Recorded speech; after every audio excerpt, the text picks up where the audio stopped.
Here's what's happening now. Not much rain out there on 4 Live radar, but we were going to get soaked as soon as the commute is done. Find out how long those showers will last. Paula?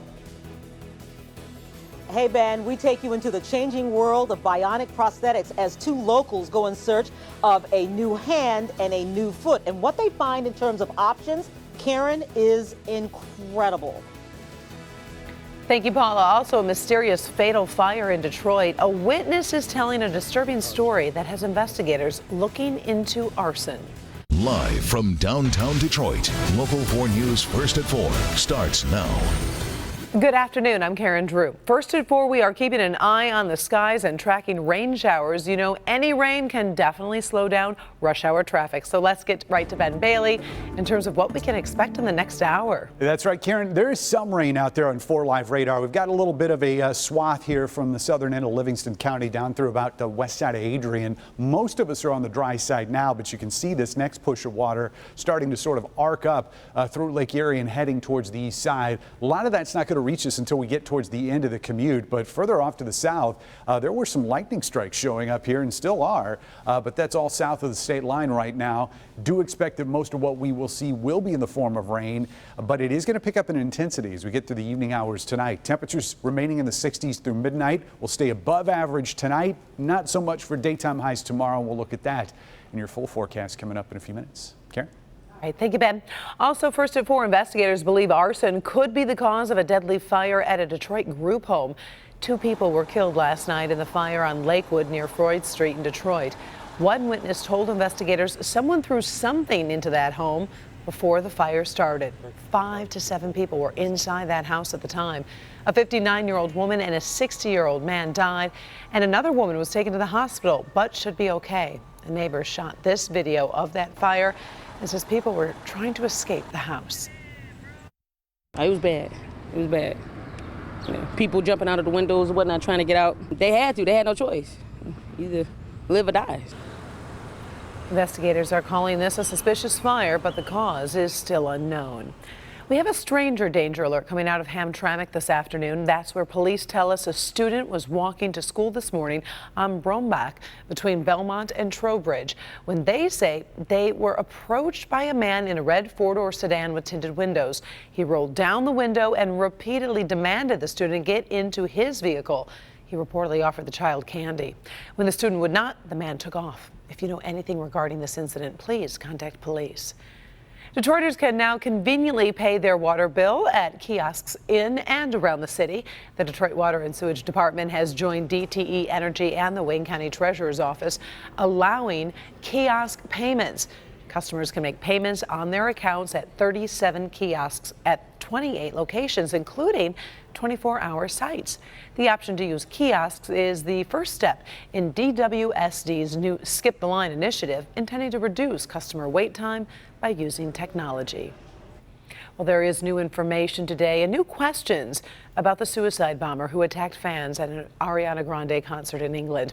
We now have this photo of 22-year-old Salman Abedi, a British citizen of Libyan descent. Sources tell NBC News he traveled to Libya in the past 12 months, one of many countries he visited. And right now, sources say he could have ties to al-Qaeda and ISIS. Investigators are still trying to figure out exactly who he may have been working with.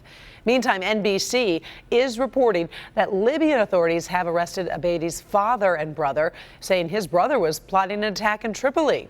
Before his arrest, Abedi's father told the Associated Press his son was not connected to terrorists, but his father is now being questioned. British police say they have identified all 22 victims who lost their lives, but official forensic results could take 4 to 5 days. Doctors say 119 people were injured in that explosion, a much bigger number than first thought. 64 remain hospitalized this afternoon. A 5th person is now in custody for that concert bombing in Manchester, as investigators reveal they believe the bomber was part of a larger network of terrorists. Devin is following that story from the newsroom. So, Devin, what do we know about the latest arrests? Well, tracing down that network you mentioned, Karen, is part of why we had raids that were carried out across the city, with at least 4 more arrests made in the Manchester area in connection with the attack that killed 22. Intelligence sources are telling NBC News 22-year-old Salman Abedi had known connections to ISIS and spent 3 weeks in Libya just before returning to the UK, days before carrying out the attack. He's believed to have been part of a larger network, which has caused Britain to raise the terror threat to its highest possible level right now. We've stepped up to critical from severe. Severe is also a dangerous place to be. We have an enemy, and that enemy is ISIS or Daesh, who are constantly trying to have these attacks on our land or throughout other countries in Europe. We need to combat them, but we need to be aware that they are there. Now, should be a somber and dramatic moment tomorrow. A moment of silence going to be observed at 11 a.m. across the entire United Kingdom to remember the 22 people who were killed. One more note, Ariana Grande has suspended her world tour now through at least June 5th, canceling concerts in London. Those were scheduled to occur tomorrow and Friday. Karen, back to you. All right. Thank you, Devin. President Donald Trump is spending the night in Brussels ahead of the NATO leaders summit that opens tomorrow. Brussels is the president's fourth stop on his first overseas tour. His fifth and final stop will be Sicily, Italy, where he will be attending the G7 summit. Earlier today, President Trump met with Pope Francis at the Vatican. While the two men have had public disagreements, this meeting was tightly choreographed to highlight areas where they have common ground. Although their meeting was private, readouts from the White House and Vatican highlighted the topics of terrorism, climate change, and the push for world peace. The president later tweeting that he leaves the Vatican more determined than ever to pursue peace in our world. Taking a turn now to some wow technology that's changing the lives of some of our friends and neighbors. Gentlemen, we can rebuild him. We have the technology. Oh, remember the show, The $6 Million Man? Well, that science fiction is now science fact. And our Paula Tutman was invited for a peek at some emerging technologies. Paula. Hey, Karen. Yeah, I want to show you something. So this is an actual prosthetic leg. Now, it's really heavy, too. This was probably used in our grandparents' time. But take a look at the progression of prosthetics. And now take a look at this one. I actually saw a man today who became whole again, in front of my very eyes. Terry McDowell lost his leg when a drunk driver plowed into him 10 years ago. I was a carpentry framer. Climb roofs, build houses, play sports, softball, play with my kids. That stuff all went away after I got hit. His road back has been difficult, but today at Wright Philippus in Rochester Hills, he did something amazing. Tried out a new leg and ran. Feels awesome. It means a lot to me. I used to run and play with my kids all the time, and this really makes me feel good to be able to do that again, to feel whole. John Carpenter of Fenton is shopping for a new hand. I broke my pinky, and it didn't hurt, which is the best part. Prosthetics have not only changed in the last decade, but attitudes towards prosthetic limbs have changed with the times. But when my wife and I first started dating, it bothered her that everyone would stare. People in the past, they found it hard to actually get a job because of their missing limb, or their employers didn't want to maybe provide a job for them because they thought they were a risk. At Wright Philippus, they like to say prosthetics have gone from accepted to amazing. So you can see how it forms to the shape of what I'm holding as opposed to... Are you controlling that? Yes. So I'm flexing muscles. And this is more than about aesthetics, a prop to take the place of a missing limb. Technology since the Gulf War has moved so quickly that people are actually getting their lives back. They may help the client out with typing. We have finger point where they can actually type. They have key grips. They can turn a key or hold a credit card. They have gestures. And it's one thing to open and close fingers, but the technology just arriving is literally mind-boggling.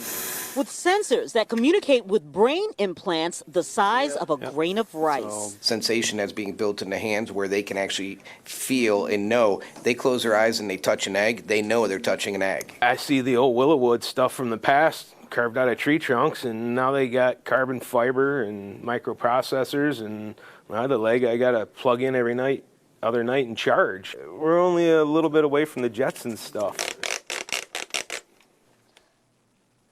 You know what? Really, the appearance is incredible when you think of the silicone and the technology and what they're actually able to do to make it look realistic. Though even the bionics, the raw bionics, look really, really cool. They become very, very acceptable to people. They're not as afraid of them. Insurance takes care of a lot of it. Depending on your insurance, that's definitely something that still needs to be worked out, because one of these limbs can cost as much as $90,000 to $110,000. But Karen, imagine what it means as far as quality of life, getting your life back, going back to work, succeeding in athletics. That is priceless. That really is. You could tell by that father how happy he was to actually run, and then now thinking, wow, I can actually go back and play with my kids and be more active. That means the world. You're right. You know what? There used to be a time dreams were dashed in a lot of ways. If you became an amputee, it's just not the case anymore. Bionic breakthroughs. We appreciate it. Thank you, Paula. Well, it was one of the biggest movies of the 1980s, and Die-Hard fans are going nuts. The big news from Tom Cruise coming up first at 4. Also ahead, Stafford family secrets. The Detroit Lions quarterback and his wife, Kelly, give you a peek at life with their new twins. Up first, toy truck trouble. More than a half a dozen children have been hurt. What parents need to do to fix the problem. Next. Coming up all new on Local 4 News at 5 and 6. I'm Mara McDonald, and welcome to round 2. Well-known attorney Jeffrey Fieger now filing a second lawsuit against fellow legal titan Mike Morse. This time it is a former employee, a woman who says that Morse sexually harassed her, and this time Fieger's asking for $15 million. I'll see you at 5. All right, Mara, in today's Help Me Hank recall alert, thousands of children could crash some mini trucks thanks to a problem with the accelerator. We're talking about 20,000 battery-operated ride-on toys. Dynacraft is recalling the Surge and Tonka trucks because the acceleration pedal can stick, and that can cause a child to fall or crash. The company has 7 reports of minor injuries, like cuts and bruises.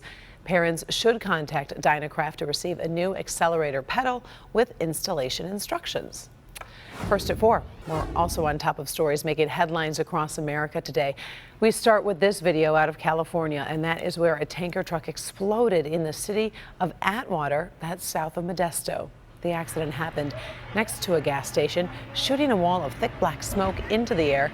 Investigators say the tanker was carrying about 9,000 gallons of fuel when it flipped over an on-ramp, I should say an off-ramp. The driver was killed. The crash sent people at nearby businesses running for safety. It could take days for those businesses to reopen. Take a look at this video from near San Diego. A runaway bull on the loose in this California neighborhood. Animal control responded, but couldn't catch him. That's when 2 men on horseback galloped into action to round him up. They were also able to lasso the bull and move him safely out of the neighborhood.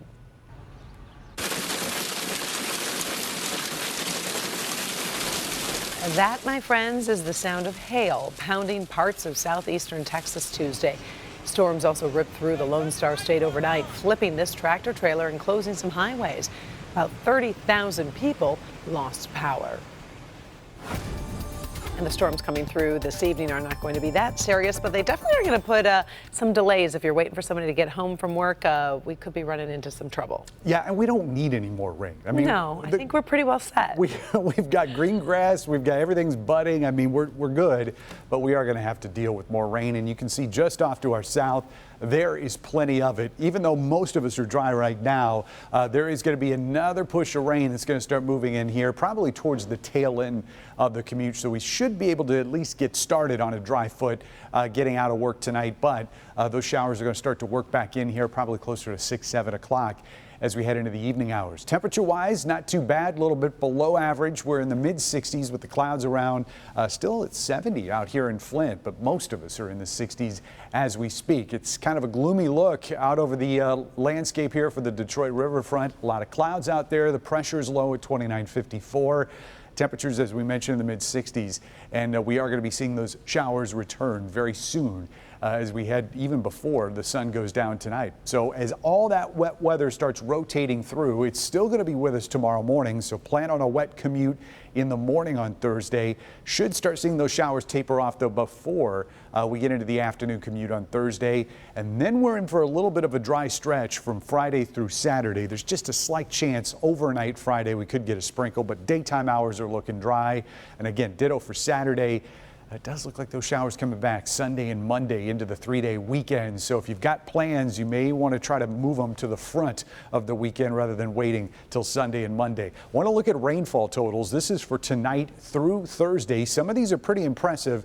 I wouldn't get caught up on the exact numbers here, but it does look like we'll see most of those numbers, the highest totals in our metro zone. Could be some areas over an inch. Those are the blue shades. Same goes for our south zone, where we could be seeing over an inch of rain as well. Numbers start to decline a little bit further off to the northern sections of our west zone, but still some 1-inch plus totals.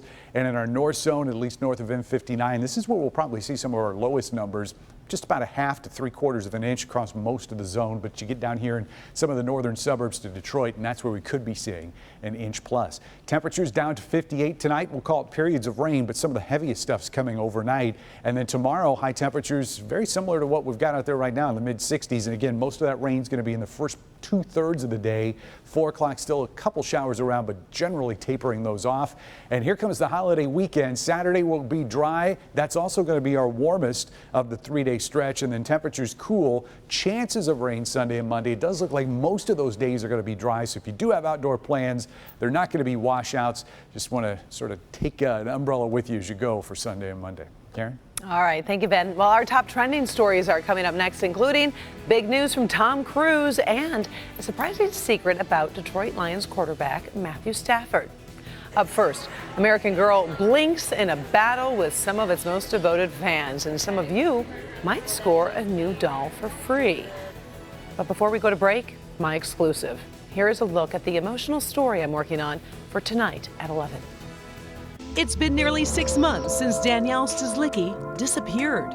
You cannot just vanish off the face of the earth. Now Danielle's parents open up about what they're doing to get through this. The only way that I can pay them back is to try and find solutions to reduce this. It also brings me peace in the morning as I drive that hour and a half to work, that she's with me.